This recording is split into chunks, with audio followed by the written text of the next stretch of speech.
supposed to make everything quicker and easier. And and I'm like this. When you find out how that works, let me know. Hey, oftentimes that's not the case, but it is all good. This is Noonish Sports and Tech, man. Had a little situation. Microphone wasn't sounding right. Went to fix the microphone and the camera froze on me. So we back in the building, man. We gonna run it back. I'm your host, J.A., a.k.a. Jonathan Anderson, man. Pleasure to meet y'all today on this beautiful Wednesday. We got a lot of awesome things to talk about, and y'all know who it is in the building with me today. It is my unk, the Ronald Bulwer. What's going down, Unk? Oh, nothing much, man. I'm back in my mode, man. I'm staying out the way. Yeah. Stay out the way, and that's how I stay up, because I stay out the way. Yeah, we stay out the way and just stay up. Hey, we all pro at staying out the way. Oh, you know what I'm saying? That Hall of Fame stay out the way. I can duck out and duck off real quick. Hey, I'm all decade. Yeah. I'm all decade, about 2-3 different decades, staying out the way.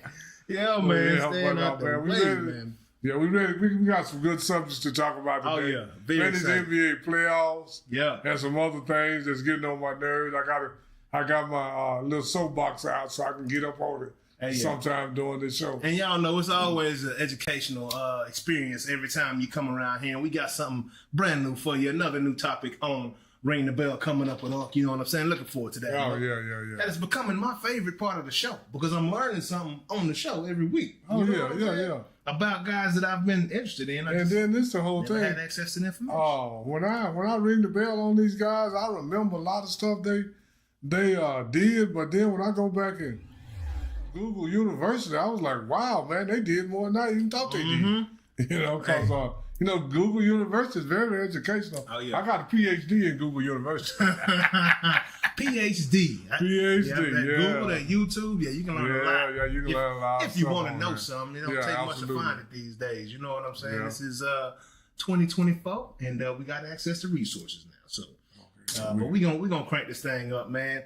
Starting with TB12. Last week, Tom Brady had a roast experience. Now, I don't know why on God's green earth anybody on the planet would sign up for one of these roasts because you're getting your feelings hurt. You know what I'm saying? Like, we used to call it scoring back in the day. Yeah. There's a lot of fights that got cranked up behind scoring, and people getting scored on. Almost every time. Every time, just about, Yeah. Typically, it could be two friends going in on each other. Yeah. Come close to blows. Oh, absolutely. When you get too personal, man. Yeah.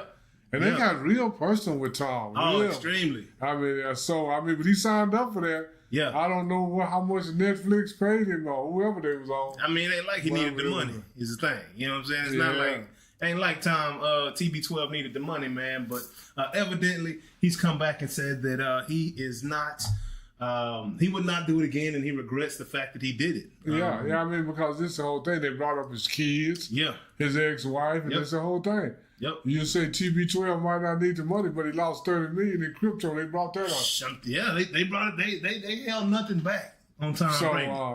Absolutely nothing back. I lost a little chump change food, so I don't talk to me about it. That ain't funny. My money ain't funny. No, there's a lot of stuff funny, but my money ain't one of them. What Big Perm say? Playing with my money is like playing with my emotions. You know what I'm saying? Hey, so Tom, when they said he was gonna do it, I was like, for what, man? Tom, it's been this thing where he's just been this persona for so long. I think he just wanted to invite people in to see he's got a very unserious side as well. You know what I'm saying? Because he's just known as this football god, basically. You know what I'm saying? Born to play quarterback at the end of the day. And it's just, what's up, brother Nate? What's going down? My bro Nate just jumped in the building. What's up, man? How's it going, man? Hey, if y'all need your taxes done, go to Gadite, man. GaditeTaxServices.com. Go holler at your boy, DeNathan, Principal Tax Consultant. What's going down, Mr. DeNathan Singleton? How you doing, man? We cranked up. We live, baby. We live on Noonish. So, if you got something to say, man, we'll pull your chair up. Yeah. Man, I was just dipping my head in. Hey, it's always good to see my people, Oh, yeah. We're gonna talk a little bit later on. I'll catch you on the wheel. Yeah. I got you, right? Yes, sir. We in this thing, you know. Got the nice studio set up in the building, you know. We chilling, you know. We chilling, you know. Yeah. Yeah, we right here. We right Yeah, here. hey. And we got a new spot coming. We got a new spot coming soon. Yes, coming soon. We got a new spot. Oh, yeah. Oh yeah, it's gonna happen. It's going down. We down. post stuff in now. Absolutely going down, man. So as we mentioned last week, we are in transition. So we're gonna continue to keep bringing this great content to the people. You know what I'm saying? Don't matter. Ain't nothing stopping us. You know what I'm saying? We're gonna keep riding and rolling, baby. Keep rocking with it. You know, lean with it, rock with it. Anyways, TB12. Tom Brady ain't doing that no more. Moral of the story. I was surprised he did it the first time. Yeah, I was too. mean, and I think, and I'm not sure he knew what all that entailed. What he was getting into? Yeah, I don't think he knew that he was gonna be in quicksand the more he wiggled the deep he was gonna be. Yeah, because they got a little. When they throw a couple of blows, I mean that made me cringe. I mean, because it was below the belt. I mean, when they talking about your ex-wife leaving you for your jiu-jitsu coach. Buddy said, Tom, Giselle was not going to jiu-jitsu practice 8 times a day. You know what I'm saying? He's like, bro, how's it feel to know that this guy took your wife and can whoop your ass? Yeah, that's the part that makes you mad. And you can't do nothing about it. Can't do nothing. Nothing about it, man. But Tom had to sit there and take that. He had to sit there and do that fake laugh because you could tell there wasn't no real laugh he was doing. Oh, that boy got hot, you know. We already talked about the one time that he cracked the Robert Kraft joke about the massages. Tom on the massage and he had to get up. Tom had to get up on that one and say something to the young man, you know? Like, yo, bro, don't ever say that shit again, though. Don't ever say that again. But this is the whole thing. When you give me the right to say what I want to say, it's too late because he already said it. Again, it's not, you know, and I think Tom Brady was expecting the roast to be aimed at him. And he didn't realize going in that it was aimed at everything in his life. Bro, you're like the center. You know, the center of the wheel. Yeah, but so every spoke that comes off of your body can roast absolutely, absolutely is liable. You know what I'm saying? Yeah, it got a great chance of getting roasted today. But no, it was a great show, man. Y'all go check out Netflix. Netflix trying to do a lot of things, man, in the sports world. And I think this was really the kickoff. Yeah. You know? They already, you know, took on comedy with all the, you know, Dave Chappelle and Cat Williams and Mike Epps and all the comedians that have a lot of their own hour specials on Netflix. But, yeah, last time they're moving over to sports. So it's going to be interesting to see what happens. They got Jake Paul coming up and some other cool things going on. I think he mentions, we'll talk about that later, right? Yeah, Christmas. Cool. But moving on. Yesterday was a very exciting day for one league, the WNBA, as the NBA winds down. I don't know if that transition hit, but let's hit it now. Yeah, so WNBA had their opening day yesterday, man. A lot of cool things in the offseason. A lot of people don't know WNBA has been riding commercial flights. Wave, man. They've been riding buses. They have, you know, they don't get the treatment that the NBA guys get. Well, this year, they have, it's a lot. Caitlin Clark has done a lot for the game. I'm sorry. She has. And I know it's been a lot of other popular women basketball players, but what this young lady has done in this short amount of time, it's pretty incredible. Just the buzz that she's receiving, that they're to the game, the women's basketball game. We got more teams coming. They're expanding, going to bigger arenas now. They're getting bigger contracts, more women getting shoe deals. We got dudes talking about they're going to buy these women's jerseys. You know what I'm saying? Then they're going to fly on private plane. Yeah, private plane. They're going to quit flying commercial. Yeah. You know. And they got that deal with Delta. Yeah. You know, Delta Airlines has stepped up, and I think it's a great gesture by Delta. Oh, yeah, I do too, because, you know, to get better play, you're going to have to, you know, a lot of people don't realize this. In 92, 93, the Chicago Bulls were the first team that had their private plane. Wow, I didn't know that. And that helped them, because while the other teams was standing at the airport waiting on the plane, they already took off, landed back in Chicago, and headed home to their bed, and you haven't even left the airport in the other city yet. Yeah. You know, so Chicago, that helped them some too, but Chicago was the first one, and that's going to help the play, because you're getting more rest, spending less time on you because you can stand in the airport for a while. You know, so, you know, and then it's, you know, Caitlin Clark is doing a lot of that, but some of it was on his way anyway. But she just pushed it over the top. Yeah. And not just her, but all the other young ladies that's coming into the game. They're bringing a different,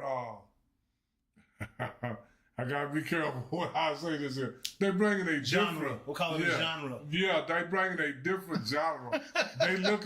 They come into the game looking like models. And you know, just regular young ladies, not all tatted up, not too muscular, not too. You know, they are just young ladies. Yeah. And I think that's what some of the buzz is about. Yeah, no doubt. I think some of the buzz is about that. It's feminine women out there hooping, balling. Yeah. And it's, I don't know if you TikTok, but it's been a TikTok trend where these women, they got a basketball, but they're in their heels and they're in a nice dress or whatever, and you see them dribbling, you know, and they do a crossover move, and then they'll do something to the camera, and boom, it switches up, and now they're in their basketball gear. You know what I'm saying? No, I haven't saw that, but but that's basically what it is. Exactly. These girls they're young ladies. They play basketball. Then they come out in their designer nightgowns and all that kind of stuff. Yeah. And I think that's creating some of the buzz also. Absolutely. And then not only that, they can play. Mm-hmm. That's the main thing. They can play. You know, absolutely ball. And somebody said that Caitlin Clark is getting some kind of special treatment and all she's that. Earned that. It's all deserved. I mean, all I'm saying everything is she getting that is deserved. You really can't say that because she broke all the records. She did everything but win the NCAA title. Yeah. But so far as all the scoring records in the tournament, in regular season, all that, she broke all that. So she's earned a different, level of pay compared to somebody else. Absolutely. And she's gonna, and because of that, there's players in the league are gonna be coming at her head. They're gonna make it. Caitlin Clark by year 3 is gonna be probably the best player we may have ever seen come through the WNBA. And I know you don't like saying that kind of stuff, but the challenge that she's about to face is very similar. And I know you're gonna say something about this, but it's gonna be very similar to what Jordan went through. No, what Jordan went through. No, what LeBron went through. Because when Jordan came in, he wasn't anointed when LeBron came in, he was anointed. He was King James. He was King James when he came in. Michael Jordan didn't come in the league as the greatest player ever. No, he earned that. But I'm saying she's coming up under scrutiny that LeBron James came under. Michael Jordan didn't have that because he wasn't expected. LeBron James and Caitlin Clark is expected to be the best from day one. Yeah. So you saying that when Jordan came to the league, he wasn't getting attention from around the league by other players? No. Nobody. We got to stop this guy.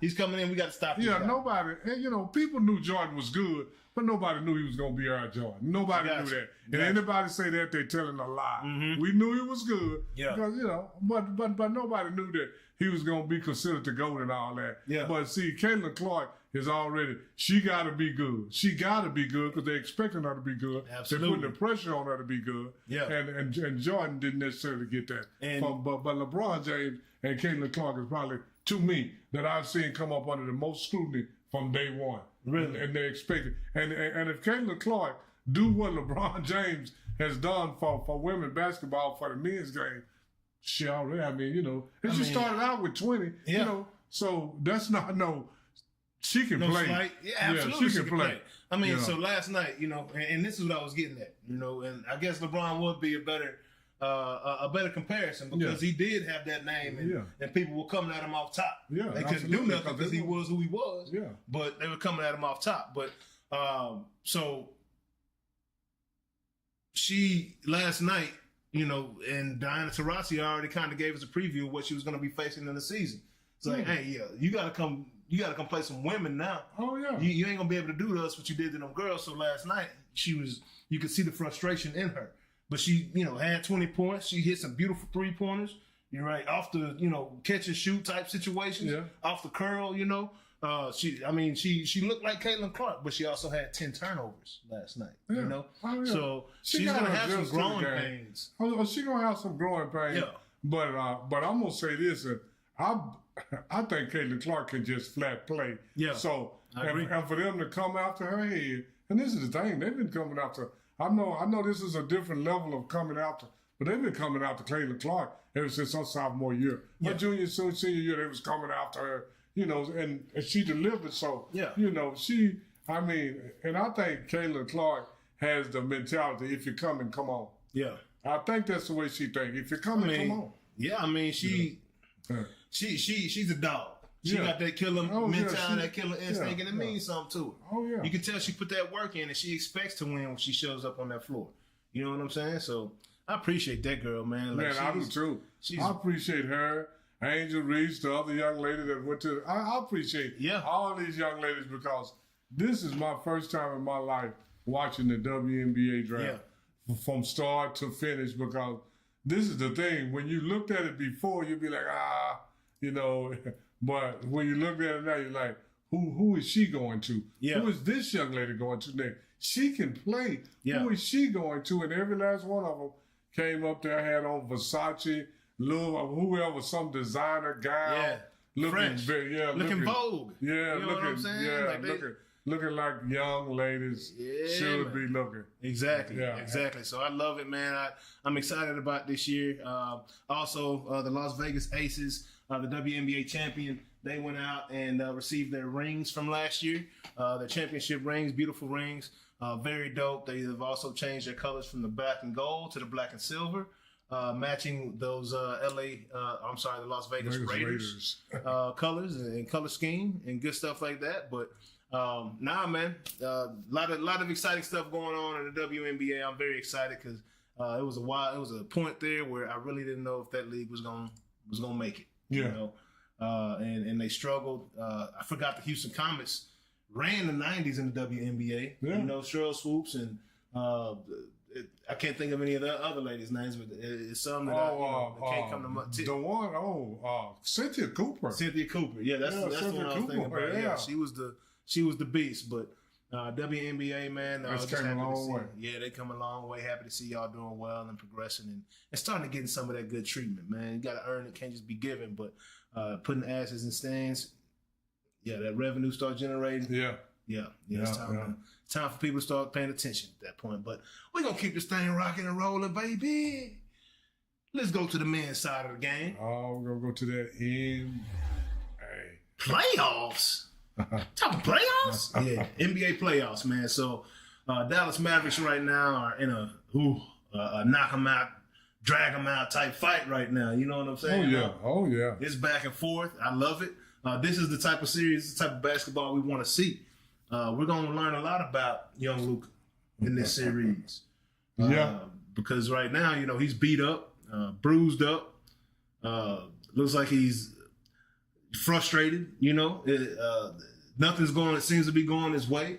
Fans chiming in at him. The whole Oklahoma City Thunder arena singing "Luka sucks." You know what I'm saying? All that go with being the man. Oh yeah, all that go with being the man. And far as him being banged up and bruised up, I'm pretty sure SGA and Tatum and Joker and Murray, everybody banged and bruised up. So you gotta suck it up and go. Yeah. And this is what I gotta say about Luka and Kyrie. You're not going to win any playoff games with Luka scoring 18 and Kyrie scoring 9. Man, you ain't gonna be able to do it. It's not gonna happen. Was that the last game? Yeah, Luka scored 18, Kyrie scored 9. But I also I wonder, like boxers, they string it out. I know there's been series where we've strung it out. We've had to string it out because we, from a talent standpoint, we weren't the better team, and several times in the past. Well, yeah. But you tire those guys out. Hopefully they lock up. Hopefully their bodies can't last. Over that 7-game series. And you, meanwhile, you've had this. You know how it goes. Yeah, but Oklahoma got one of the youngest teams in the league. It's gonna be hard to tell. Because I tell people all the time, people tell me, they tired. I'm not even playing. I didn't even get tired till I got in my 40s, man. Yeah, man. Yeah. For real. I'd never. Yeah. When I was 20s and 30s, man, come on, man. Yeah. No, you're right. Run forever. Yeah, run forever. It'd be hard to wear down OKC and the Mavericks. They like every other team in the league. they start heavy, and then when the stars don't produce, the other guys aren't consistent enough to come through for you. Yeah. That's basically every team in the league most of the time. I mean, you know. And I know, like, I was getting on Tim Hardaway something serious last game. Yeah. You know what I'm saying? I was on his head, but for good reason. And, you know, right when I started getting on his head, he started knocking down shots. But I think that last loss was very discouraging because we were leading the entire game. Yeah. You know, 11 points, 14 points. Yeah. Then in the last quarter, 3 minutes, you were up 7. We were up 7, 10. Yeah.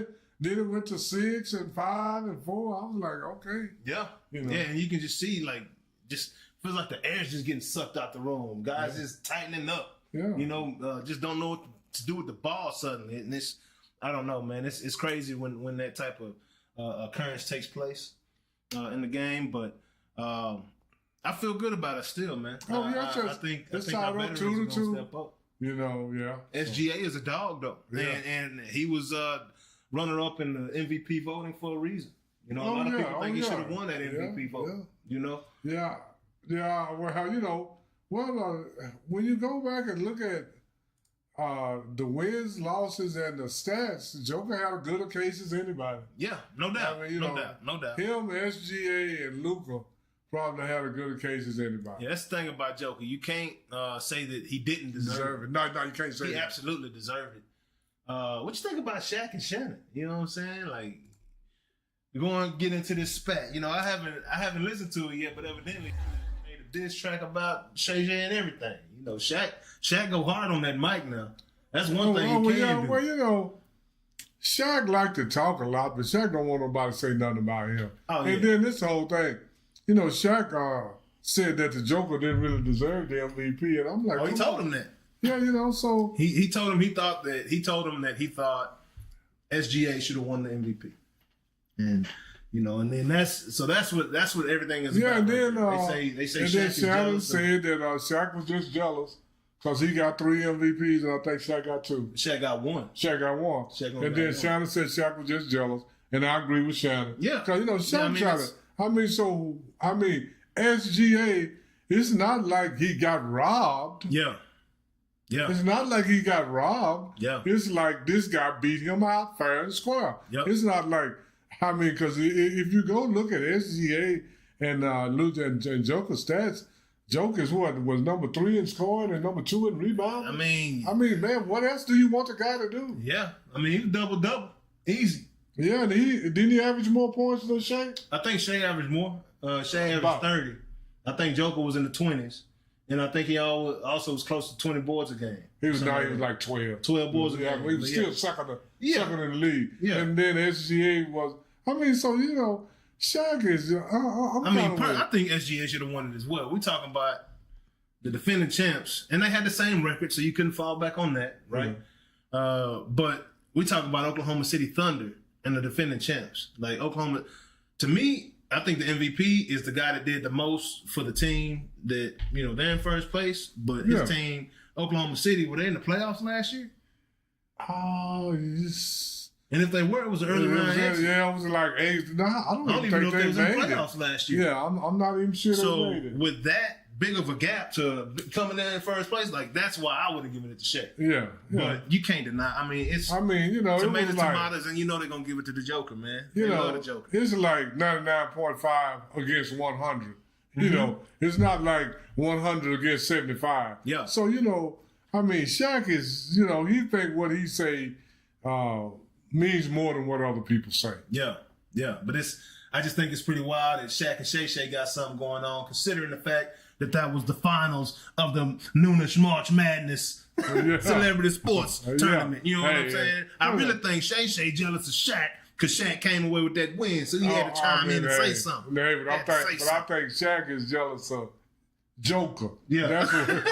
That's what I'm talking about. We're going to get back to Joker got 3 MVPs, yeah. And Shaq got 1. Yeah. And Shaq is afraid that they're going to start saying that Joker is one of the top 2 or 3 centers of all time. Well, those 2 completely different players right there. Yeah. And I'm still taking Shaq over Joker all day, every day. Two completely different eras. Yeah. 2 completely different everything. So, and this is the thing that a lot of people forget. Shaq wasn't, when Shaq first came in the league, he was very versatile. Yeah. Shaq could put that thing on the floor. Now, I'm not saying he was Kyrie Irving with it, but he had good handles. He was very athletic. I saw Shaq go coast to coast several times in his early years. Yeah, me and you talked about that before. Yeah. And I'm talking, he come down going through the league. Shaq was a freak of an athlete. They come in the league as a center, being able to handle the ball. And then during that era, the coach is telling them, no, Shaq, give it to Penny. Yeah. Give it to Kobe. Don't dribble. And then after 4 or 5 years of not dribbling, you can still bring the ball up, but not like you used to. Yeah. And that goes, man, like I said, I done seen all this. I showed you a clip of Will Chamberlain bringing the ball down the court. Yeah. Kareem used to bring, but after years, but the NBA right now is star-driven, and it's about most of the teams got 2 good players and everybody else is so-called, and I laugh at this term also, a role player. Oh, yeah. Because even if you score, even if you're Anthony Edwards and you score, you averaging 30 in the playoffs, that's your role to average 30. That's your role. You still a role player. Yeah, that's your role. Mm-hmm. And Rudy Gobert's role is to get 2 or 3 blocks, 16 rebounds, and 10 or 12 points. That's his role, so everybody got a role. Anthony Edwards has a star role. Rudy Gobert has a cold, was extra almost damn. Yeah, he got but everybody got a role. So, so when they say that, I just laugh, because there's a lot of these new terms. Yeah. But the NBA is interesting right now. We're gonna these playoffs are crazy, man. So that and we can stick with Joker in that Minnesota series. Like now they have come all the way back. They up 3-2 now. Last show they was up 2-0. They was down 2-0 last time we was in this building. Now they're up 3-2.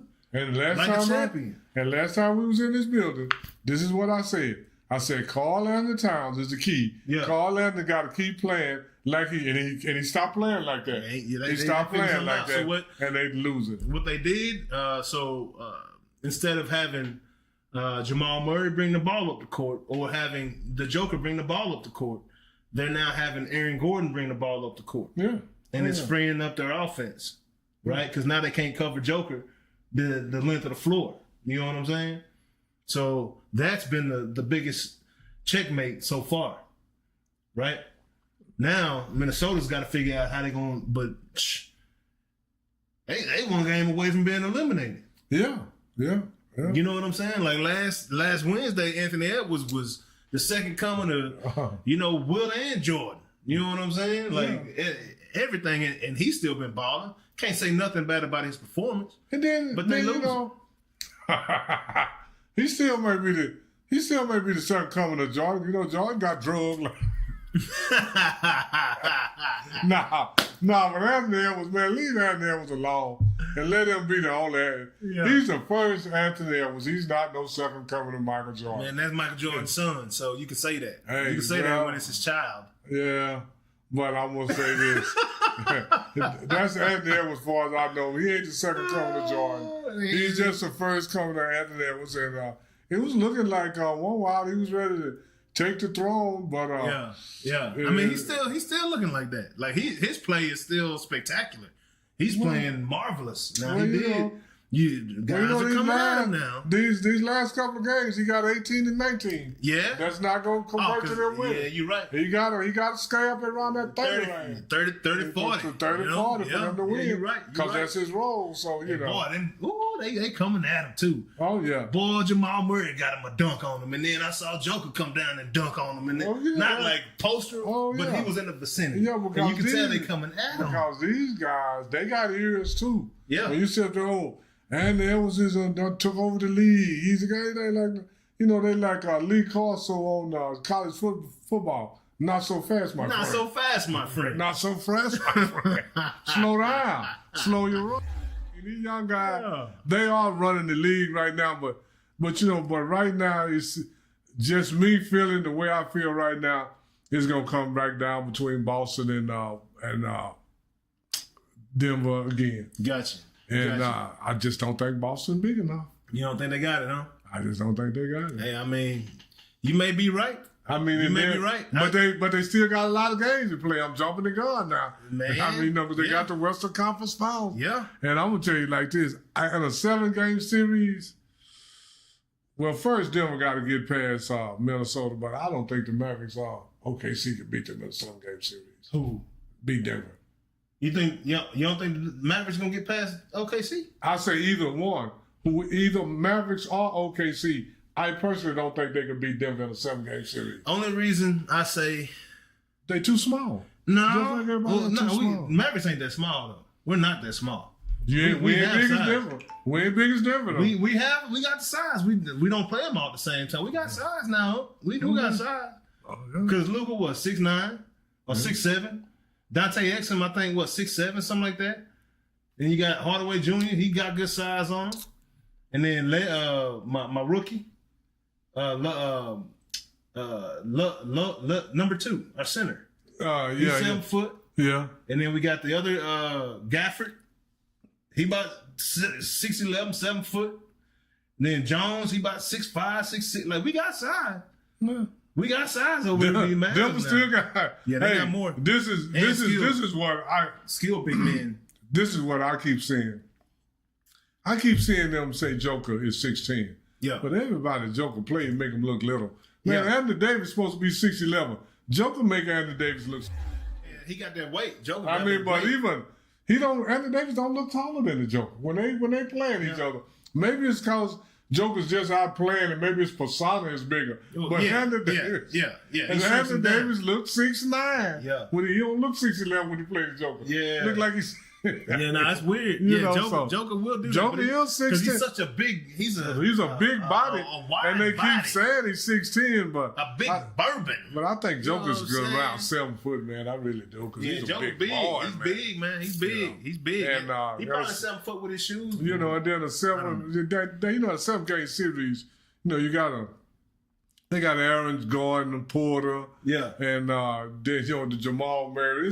And the Joker, and then they got a couple of 6'10" guys coming out. See, you talking about the Mavericks got these 6'8", 6'9". Denver got these 6'10", 6'11" guys. And that's why I say our young buck 7 foot, and then Gafford. Those two, and then PJ Washington coming over. Yeah. So we got 5 at least 6, 7 and up that we can put out there. Now Kyrie is going, you know what I'm saying? Denver got about 4, 16 and up. Yeah. Denver got about 4 or 5 guys. Man. And they all athletic and they skilled. They're skilled is the thing. Yeah, Porter can shoot when he on. Aaron Gordon can shoot. And Aaron Gordon can shoot and jump out there. And he's athletic, so Denver a 7-game series. Yeah. Because I have said that if anybody could take them, it would be Minnesota, because Minnesota got the size, but Minnesota don't have the heart and the. And I say that the kahunas. Yeah, you're right. We'll see if they do or not. Michael Conley didn't play last night, so that kind of stuff throws me off. It's like, bro, like you in the playoffs, how you not playing? Like I don't get that. That's the same way Donovan Mitchell didn't play the other night for Cleveland. Yeah, I'm like, man, he didn't play the other night when LeBron was there. Yeah, so that's crazy that LeBron was at the game, but I think, to me, the most impressive individual in the playoffs has been Jalen Brunson. Oh man, yeah. Jalen Brunson is willing his team to victory. And then they went out there yesterday. I know you hate this saying. I gotta pick on you. I gotta pick on you when I can. That man is going in right now. You can on certain days. On certain days, you can. You can take over the game and you can win. Yeah. By scoring a lot of points and all that, but he's doing it. He's doing it in so many different ways with the assists. He went for 44 again the other night. Oh, yeah. In that win. And he's on 121 to 91. Yeah. But he's a little spark plug. If he's 6'1", Jalen Brunson, he's swole up. He's kind of stocky, though. Yeah, he's stocky. You know what I mean? So he can get where you want to go. You know? And I saw him put one of them dudes on their butt with a crossover the other day. He ended up missing a layup. We got a foul. But, he is playing at a level that I don't think anybody could have ever expected. Jalen Brunson. He's playing at an MVP level. Oh yeah, he's one of the top 5 players in the league is what Jalen Brunson's playing like right now. Oh well, yeah. I mean, how can you argue that? Yeah. We're talking about the New York Knickerbockers. Ain't nobody been able to solve that problem. Nobody can solve that issue. You know. And then this the whole thing about the guys that play for the Knicks, man. A lot of those guys that play for the Knicks ain't no one and done guy. Yeah. Stayed in college 3 years and 4 years. Yep. Yeah, you're right. And and you know, and sometimes and a lot of those guys played together on the Knicks. Oh yeah, absolutely. Their chemistry is unlike anything else. Yeah, they played at Villanova. Mm-hmm. Yeah. So you know they look real good. And the Pacers, that's a really good series too, because you got young Halliburton. I love the young talent that we are witnessing right now. Yeah, develop in the league. Yeah, and you know, and we just waiting to see which one of these guys are gonna kind of jump to the forefront of the other guys. You know? You know, everybody that, like I say, they done jumped on the Anthony Edwards bandwagon, but I'm saying, don't forget SGA and Halliburton. There's some more young. Jalen Brunson is young. Yeah.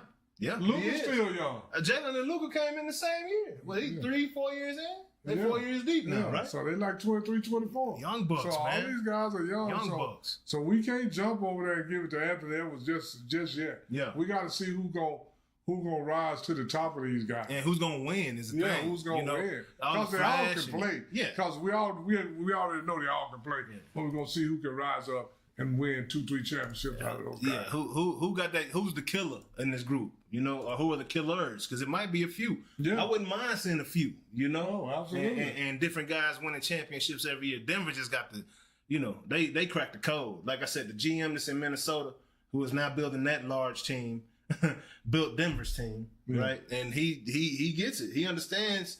He gets the formula. Oh, you know what I'm saying? Oh, yeah. Size, and he took it when everybody else was going small ball. He went getting big. Smaller and more athletic. He went big and athletic. Yeah. Straight up, man. Straight up. So, but yeah, man. So those Knicks and you know that's a great series. Pacers is 3-2. Knicks are up right now. Celtics are up 3-1 in that series.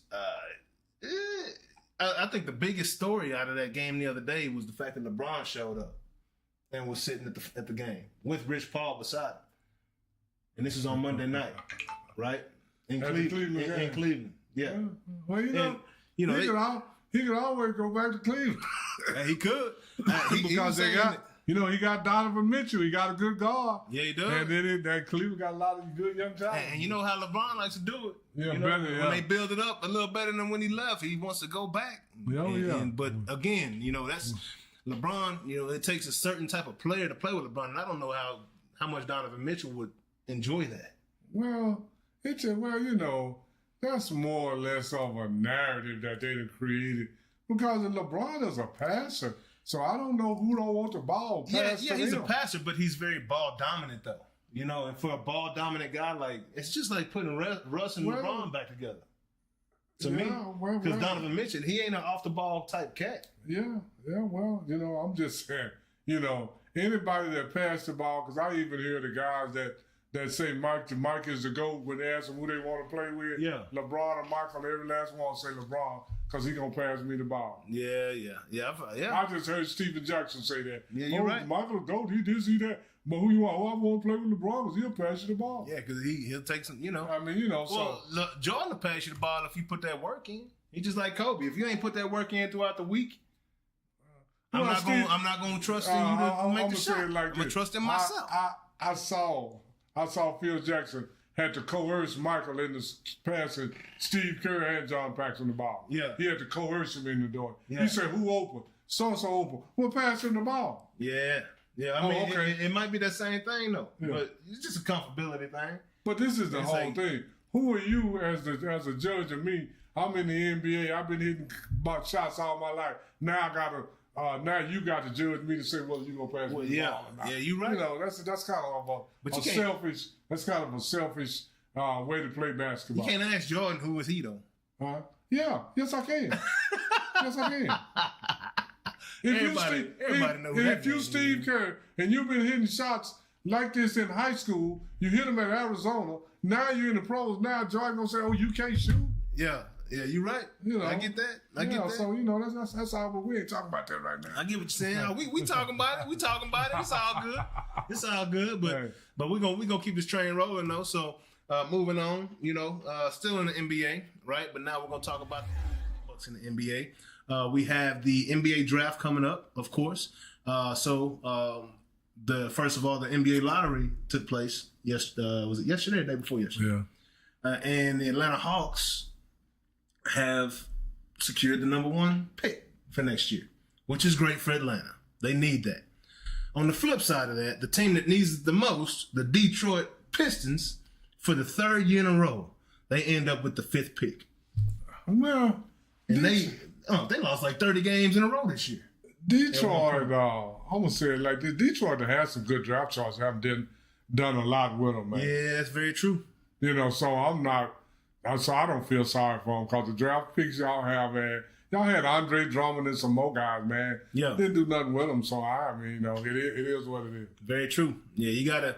When you're in that position, man, you have to take full advantage of it. Because as you see, it ain't guaranteed just because you got the worst record in the league that you're gonna get the top spot. You know, everybody going in on Bronny James and saying, "Oh, he only averaged 4," but they better go look at some of these other lottery picks that just came out that didn't average but 7 points and all that stuff and still winning the lottery. Man, yeah, that's go. I think was it one of those guys that was it? It wasn't Aaron Gordon. It was somebody else. It's some other guys that's been drafted in the lottery that didn't average with 6, 5 points. Wow, yeah. But people saw their potential. And this is the whole thing. They might well get off Bronny because if he go in the draft, he's going to get drafted. I'm just saying, and we can go and talk about it because we are talking about it, right? The draft was yesterday, the combine was yesterday as well. And I don't care what nobody say. LeBron James Jr., a.k.a. Bronny, looks like a top prospect to me. Oh, yeah. His testing, he went out there, jumped 40.5 inches in the vertical. He did the shoot around. He did the shooting drill yesterday. He didn't miss a shot, not one shot in the shooting drill. He hit every shot. It was perfect, 19 for 19 or something like that. Yeah. Perfect in the shooting drill. Today they had a 3-point drill, and I think he was like the 2nd highest score in the 3-pointer drill. Yeah. So Bronny is testing out amazing. Testing out, yeah. And his basketball, like he's to me, that's what you call a prospect. Yeah, I mean, I don't know. That's why they have all those tests. Yeah. And if you go in there and pass big grade out very high on every test, and then they're gonna say, "Oh, well, listen," now they're gonna bring up something else. You know what I'm saying? Like, so he's in like a lose-lose situation as far as that's concerned. Oh yeah. As far as what people think, but who cares what people think, Bronny? Yeah. Just ball, bro. Well, go ball, go do you. I do like what he said. He said that he playing with his dad was never his dream. You know what I'm saying? That's something that his dad's mentioned. He said that his goal is just to make it to the NBA. Period. Yeah, absolutely. Period. Yeah. Period. So now you can have your own money. You ain't got to lay on your dad's money. Yeah.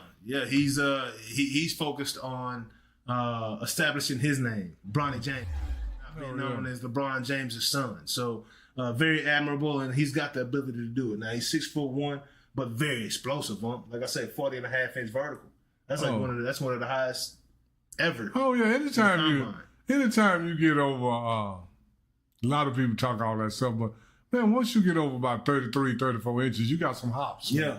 Yeah. When you start getting 36, 38 inches, you got some hops. I don't care how tall you are. Yep. So 40.5, and you can see how explosive the young man is. So they measure him at 6'1"? Yeah. Oh, okay. Yeah. Because they've been saying he's 6'2". Yeah. But his other son is already about 6'7". 6'7", yeah. Now he's Bryce Maximus. Yeah. I think I don't know if he'll ever be as athletic. I think Bronny is more. I know Bronny's more athletic than Bryce, but Bryce got skills. He's a bigger, so that automatically. Yeah, he's got skills, man. You can't buy that. You can't buy that. But y'all know what time it is now, baby. Let me go on transition real quick. Oh, we're gonna ring the bell. Ding, ding, ding, ding. We gonna ring the bell. What's good? Who we got this week going down? We got and ring the bell. We got Jamal Wills. Nice. Because when I talked about Jerry West, they said, well, he only got good 1 ring. So I guess all the people like guys got. And last week I talked about John Havlicek, and John Havlicek got 8 rings and a Finals MVP, and he's 8-0 in the NBA Finals. Yeah, 8-0 in the NBA. I want all y'all Michael Jordan fans to listen. John Havlicek played in 8 NBA Finals, he won 8. So stop talking about 6-0. But anyway, we're talking about Jamal Wilkes right you now. know, I'm taking shots. Jamal Wilkes, a.k.a.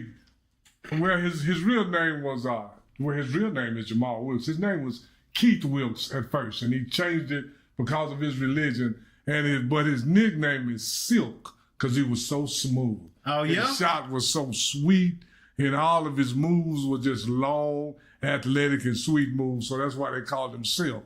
Yeah. And he won 2 NCAA championships at UCLA. That's during John Wooden years when, John Wooden was winning everything. But he won 2 NCAA championships. Then he came to the NBA. In 1975, he was the Rookie of the Year. And in 1977, he won an NBA championship with Rick Barry and the Golden State Warriors. Yeah. Now, Rick Barry was a Finals MVP, but Jamal Wilkes Silk played a significant role in that series, so you could go back and look at it. And then by 1980, he went to the Lakers and won a championship with Magic Johnson. Well, actually won 3 championships with Magic Johnson. And in 1980, in that infamous game where Magic Johnson played center and got 42 points and 15 rebounds, this is what nobody's never going to tell you, that Jamal Silk Wilkes had 37 points and 10 rebounds in that same game. So that's why I always say you're no better than your teammates. So if Magic wouldn't have had some good support, that 42 and 15 wouldn't have done him no good. But his main teammate had 37 and 10. And Jamal Wilkes never did win the Finals MVP, but he was a very big cog in that Lakers 5 championships. He was there for 3. And in 1982, when James Worthy came to the Lakers, which James Worthy ended up being a Finals MVP, the reason the Lakers were in no hurry for James Worthy to come in and start is because he came in and developed a year or two. A lot of people forget he was a backup small forward behind Jamal Wilkes for his first year or two at the Lakers. Wow. Now, you know that the kind of game that the Lakers ran, it was a lot of times that him and Jamal Wilkes was on the floor at the same time. But they both were actually small forwards. And he was a starting small forward till 1985. Then he went to the LA Clippers. So he's got 4 championships in the NBA, 2 in college. And he's a very... And where was he at in college? Oh. UCLA. UCLA was running things, man. Yeah, he was. And he was one of the ones that helped UCLA win a championship in between Kareem and Bill Walton. Was he Wooden? Was he on the Wooden? Yeah. Okay. Yeah, he was on the Wooden. And if you go back and look at him play and watch him play, and you'll know. And he's also one of the 50 greatest. He was on the 50 greatest list. Nice. So he is a player with 4 rings, and they like the rings on Ring the Bell. Because when somebody said Jerry West only got 1 ring, I just want y'all to go back and look at Jerry West did everything he could to win because he has all the NBA Finals scoring records. What do you say to these people that come out here and say the 80s was the worst? Like Gilbert Arenas. Well, that's because Gilbert don't know what he's talking about. Because he says that the 80s was the worst era of basketball because it was the NBA was cleaning up from a lot of guys that was using booger sugar. Well, right? Well, so he was saying it wasn't the best brand of basketball. He was saying all the rounds of the draft they had back then. He was saying there's no way Bill Laimbeer would have been drafted these days because he was drafted in the 3rd round back then, and they don't even have that many rounds these days. Yeah. Like he's saying a whole bunch of stuff, that makes sense. Gilbert is just a shock jock that don't really because this is the thing. Everybody talk about Bill Laimbeer fouls and all that, but Bill Laimbeer was a 6'11" center that could shoot 18 feet, 15, 18. That's where his shots came from. So he was a center shooting outside. Nice. And Bill Laimbeer, if you're 6'11" and you can shoot 18 feet from the goal, like Bill Laimbeer did, you can play today. So Bill, I was about to say, Bill sounded like he was a little bit ahead of his time. I mean, No, all of that's Well, I just said it because he's what, 6'10", 6'11"? Yeah, all but you're saying tall guys been shooting the rock. Tall guys been shooting. All that's fallacy. And this is the thing that I want to ask Gilbert. If those guys, and they always say the guys were drunk and high. Yeah. But okay, go look it up. The 60s, they say they couldn't play. That's a high-scoring decade. If they couldn't play, that's a very bad indictment on the guys today. Because if y'all so great, y'all can't even outscore a bunch of plumbers and firemen. When was the merger? Merger was what, it was in 76? 75, 76. 75, 76. And when the ABA came on? Yeah, and guys like Bob McAdoo was shooting outside. He was a stretch four before they even came up with the term. Yeah. And he led the league in scoring, and he was a regular season MVP. Yeah. Bob McAdoo was a dog. And he was shooting 20 feet, 22 feet from the rim, and he was doing it all, putting the ball on the floor, driving at 6'10". So all that stuff that's saying, it may be more guys can do it now, but the skilled guys then could do the same thing now.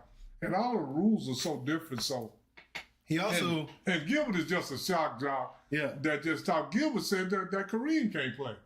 Yeah, so, he said that Kareem didn't change the game because no one took on the hook shot after him, right? Yeah. And I understand that point because Kareem mastered the hook shot.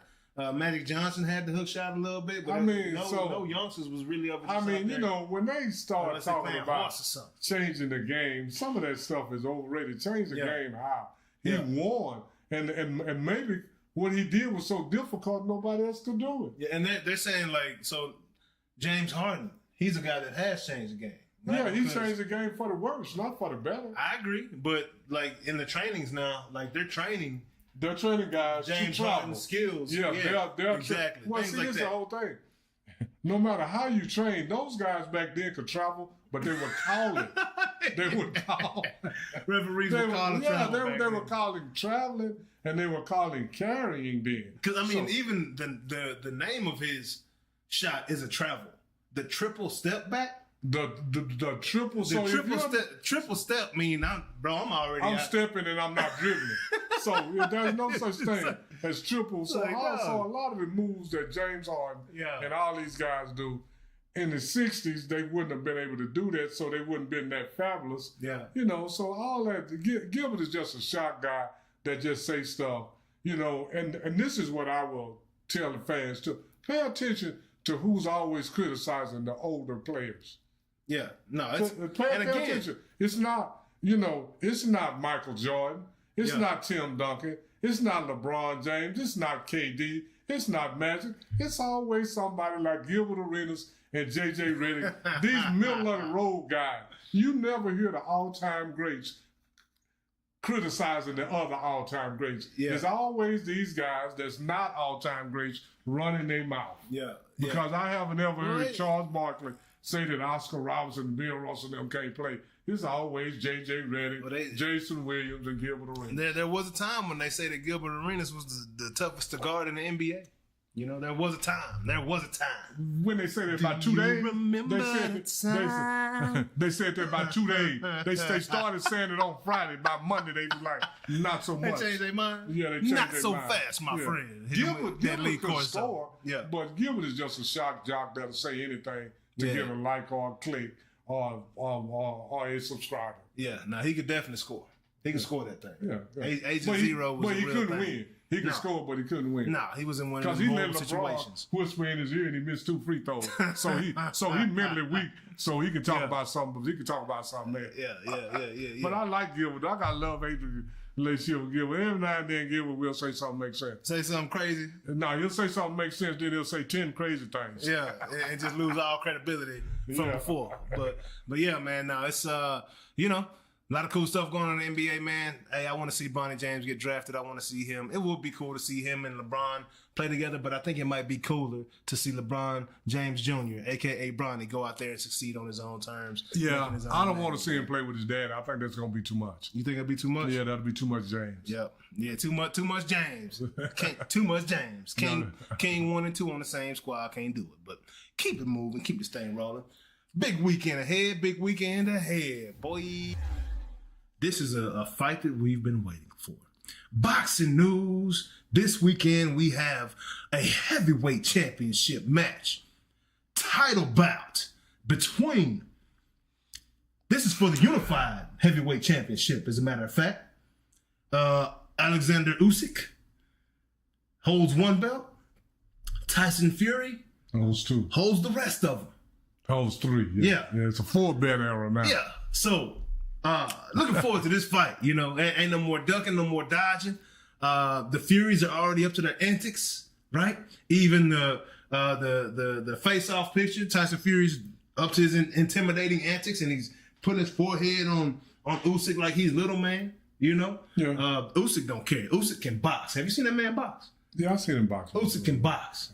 He can box. Now, I do want to see Anthony Joshua fight him again. You know, I think that's the next fight once this takes place, because I don't know if Fury can beat Usyk, quite honestly.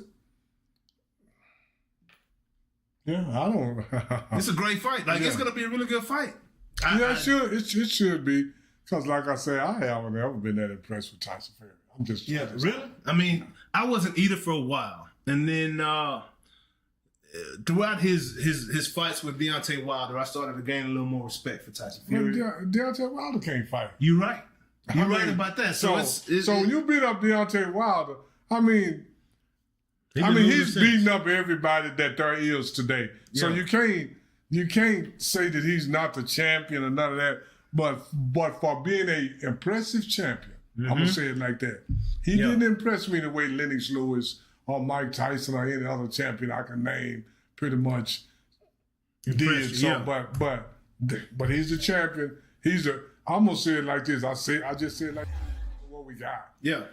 Yes, that don't mean what we got is all that good. It's great. Yeah, no doubt.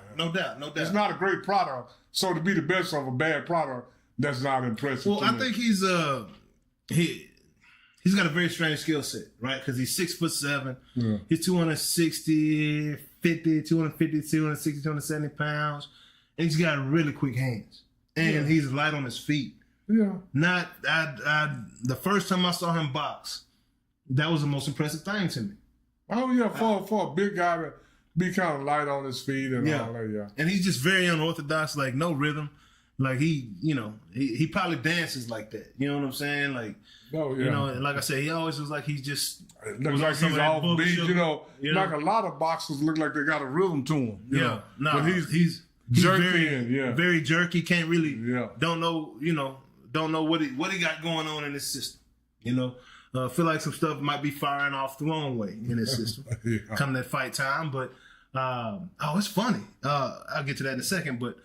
So it looks like he's on something every time he fights, but it's gonna be a really good fight. I can't call it. I don't know. I want to put some money on Usyk, but the odds are too close. Like the odds are very close. They both minus, you know. So I don't even know who's picked to win. With that being said, and hold on. We'll be right back.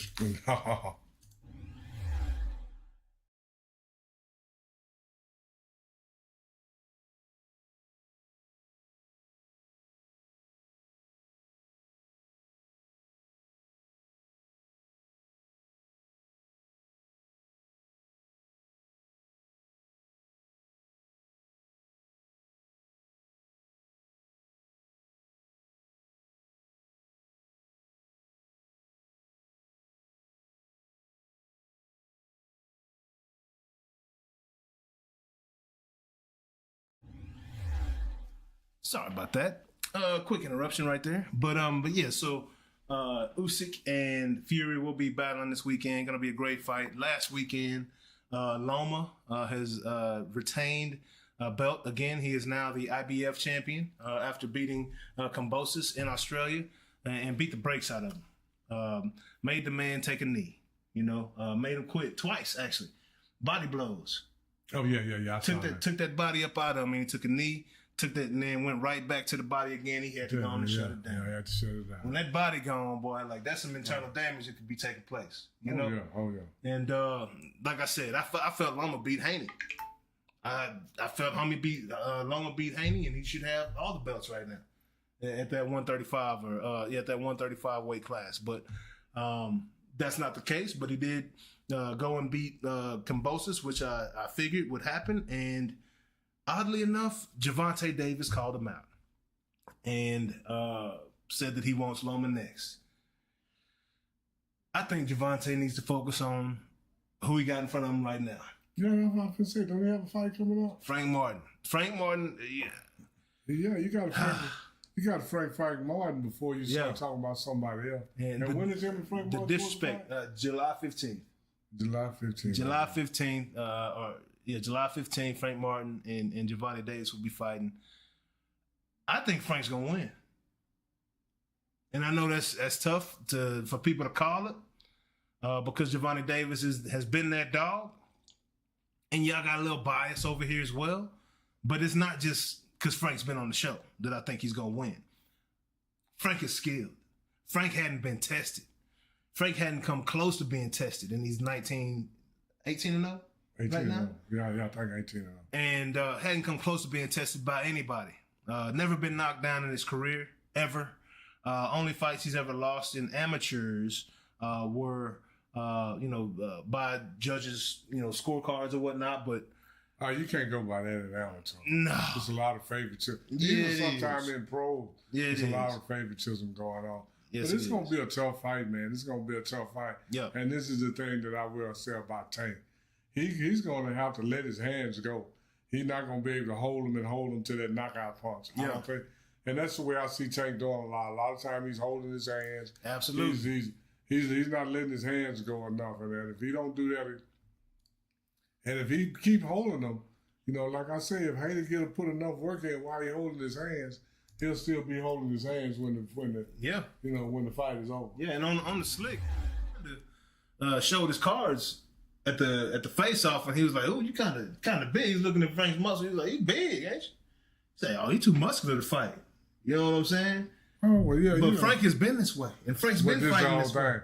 When he say too muscular to fight, that's a way of saying I think your hands are slow. Exactly, your muscles are tight. Oh, and they not, and they are not. That boy Frank, man, them things come up out of there. So I'm very much so looking forward to that fight.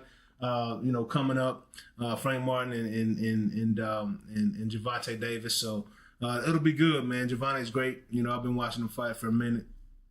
Fan of his as well. So it's just very cool. It's gonna be good to watch him go. And then Jake Paul, Mike Tyson, of course, right? They had their first press conference this week, right? And what you think about it, huh?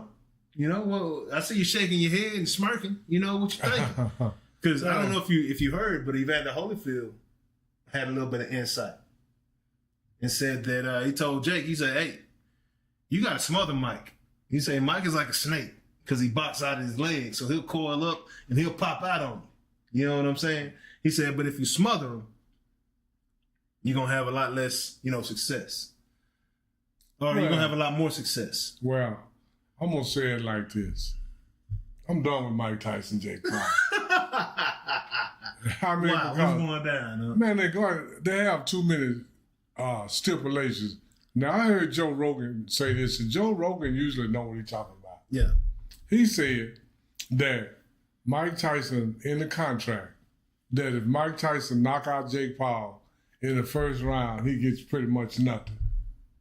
So wow, each round that it goes, Mike Tyson get more money the longer the fight goes. Oh, so that's why Floyd. I'm sure they got a very similar contract to what Floyd and Logan Paul fought under, because Floyd was holding Logan up. I don't know if you remember that. Yeah, oh yeah, I remember that. But I'm just saying, man, and they promoting this as a fight. It's not. It's just a show. It's just a show. Yeah. It's not. It's not no kind of fight. You got too many stipulations, man. And this is the thing that I will say this about Mike. If you let him walk around 8 rounds and you can knock him out just for money, my opinion going to change of Mike.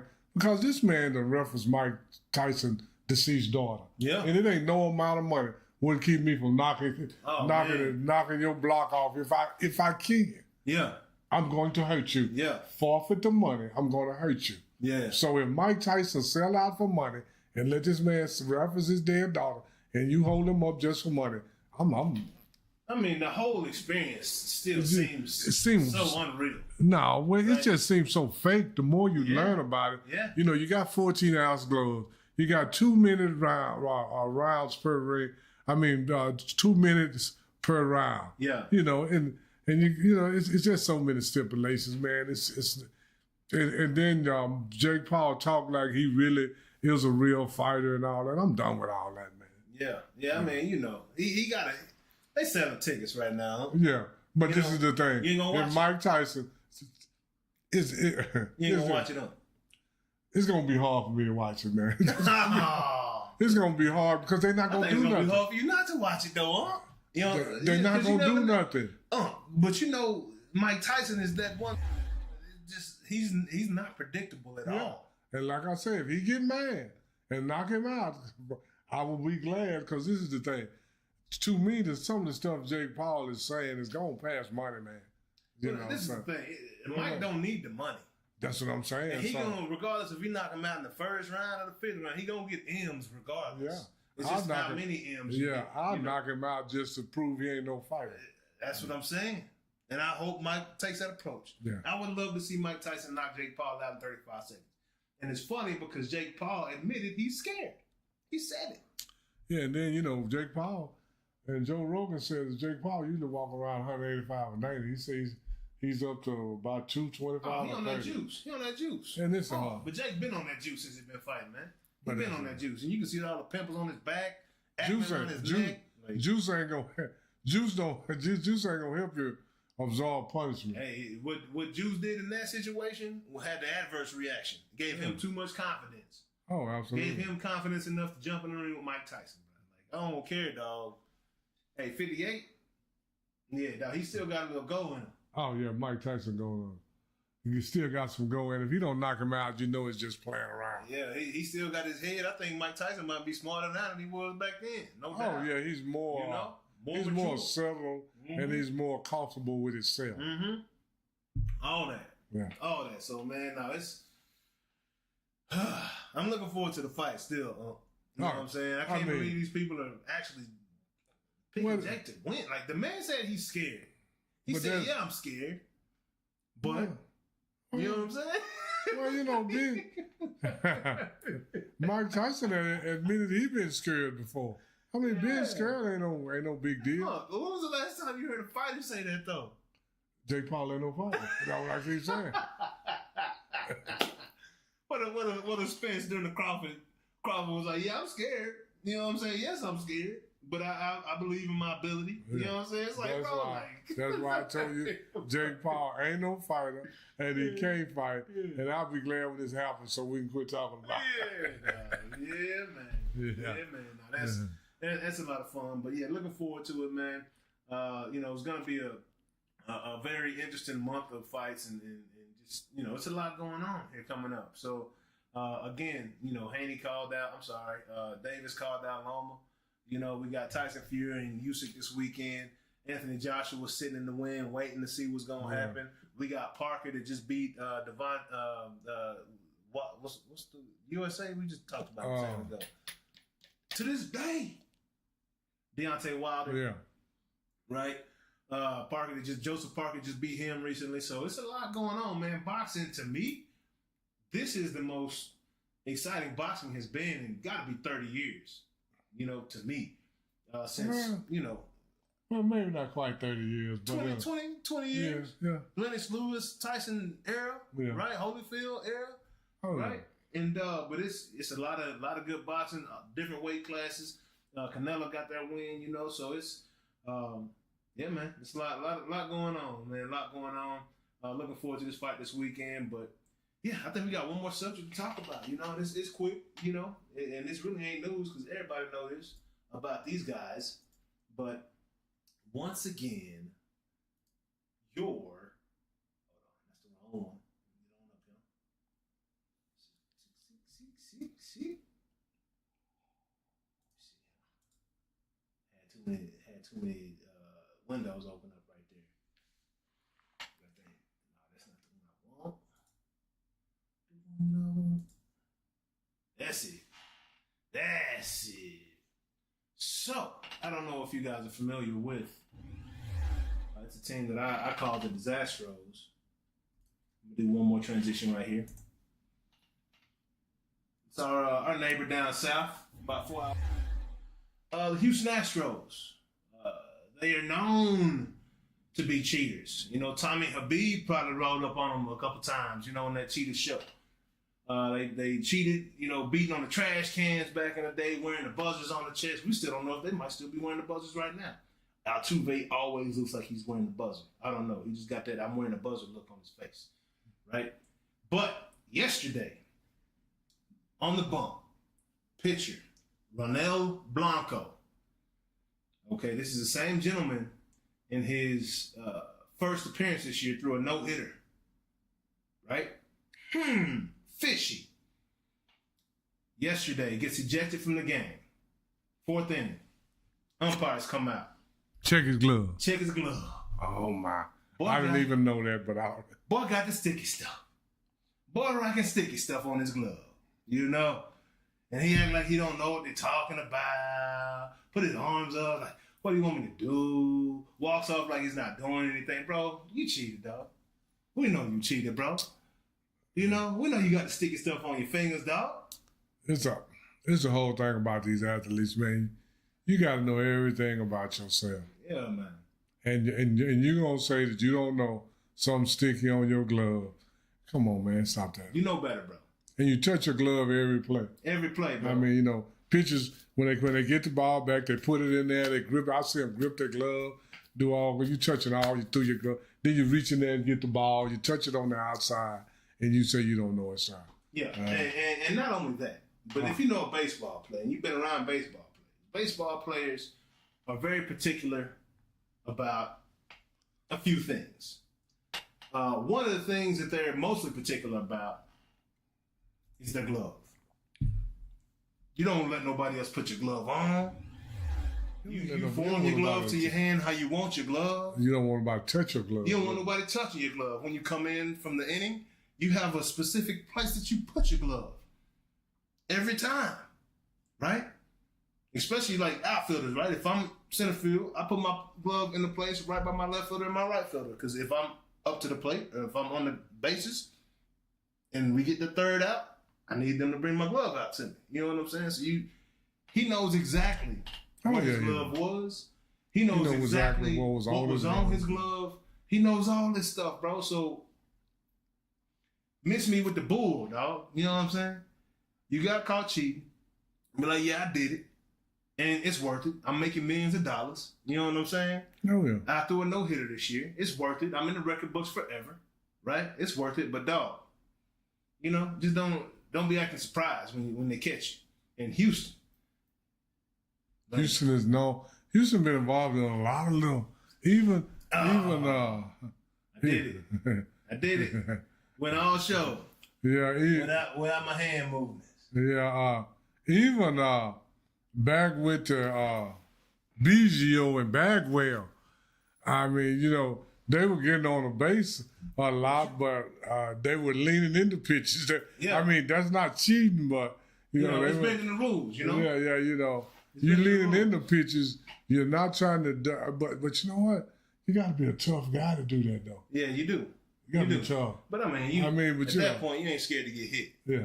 You know, 90 and up, all feel the same. Hey, I'm gonna tell you like this: some of those guys scared to get hit because they bail out that battle box. Oh, yes, sir. Yeah, you gonna bail. You gonna bail now. Yeah. But Biggio and Bagwell, I used to see them do this all the time.